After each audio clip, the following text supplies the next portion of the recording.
In about 2016, I believe it was, I really got what I felt like was a call. I was just sitting in my church and was listening to a sermon that wasn't about homelessness at all, but it was just a very audible sound that I got that said something to the effect of, you're going to serve the homeless. I had no experience serving people experiencing homelessness, had no idea what I was doing. And not long after that, I was asked to serve on a board of a nonprofit, a local nonprofit, and learned really quickly what was really disconcerting about the way the world was handling homelessness.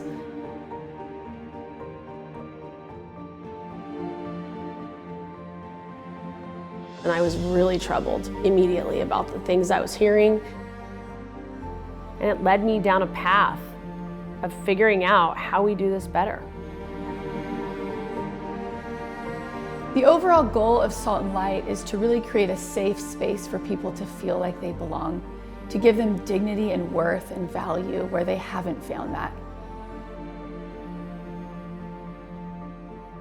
The other aspect of this is really changing the perception of why people are homeless and how we can change that.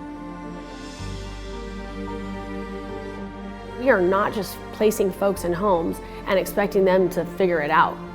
We are going to be pulling them out of those homes into community, into the garden, into the dog park, into the Central Park, into eating spaces and the culinary training, and into NA meetings, AA meetings, time with their counselors, time with substance abuse specialists, good medical care.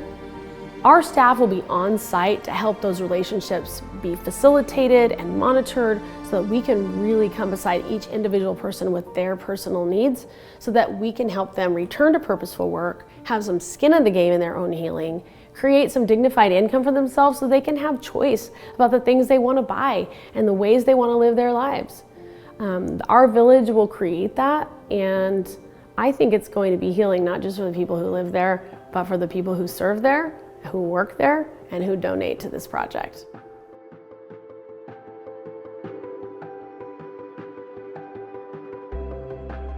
I would say that the food truck is love on wheels. We have volunteers that come in 5 days a week, help us to prepare meals, hot meals, cold meals, that we put into the truck and then we take out into the community.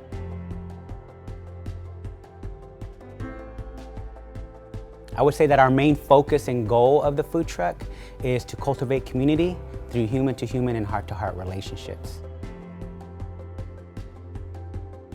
When we think about homelessness and the causes of homelessness, it is a very complex issue.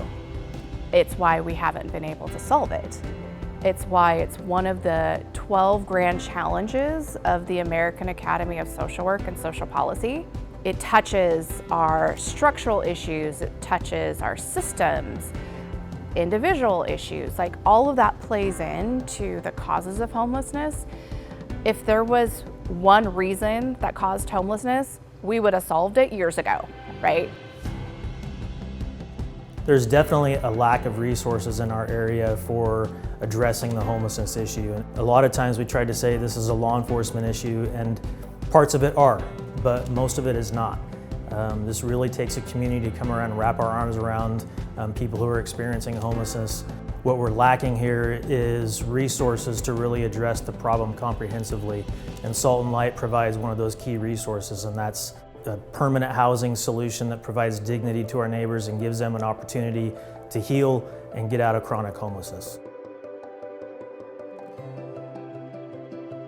I've watched our community rise up and change things, and I know we can change this, but it's a matter of really helping people understand what this crisis is really about. It's not cut and dried, and we see adults on the streets and we think it's because of all their life choices, and we forget about the choices that were made for them in birth and in adolescence and all the trauma that many of them have experienced that have led them to addiction. We know that addiction is about numbing trauma. It is not about character. It is not about people who are rotten. It's about people who are trying to numb a pain so deep that sometimes only drugs can do that. It's very important to me that that everybody's treated equally on the streets. Everybody who's experiencing homelessness, they are somebody's mother, somebody's father, somebody's daughter. I was a grandma and I was homeless. I was homeless for a long time and I was very shameful. And my homelessness really came from childhood trauma and to me being an adult in my addiction. So Salt and Light is very important to me because I want to help give back. Even if it's just one person experiencing homelessness, then I feel like I'll be doing my job, you know, to help one person. In America, we don't have a money issue. We have a heart issue. Central California is the heartland of our state. What will our legacy be? Wouldn't it be great if we were known by how well we loved one another?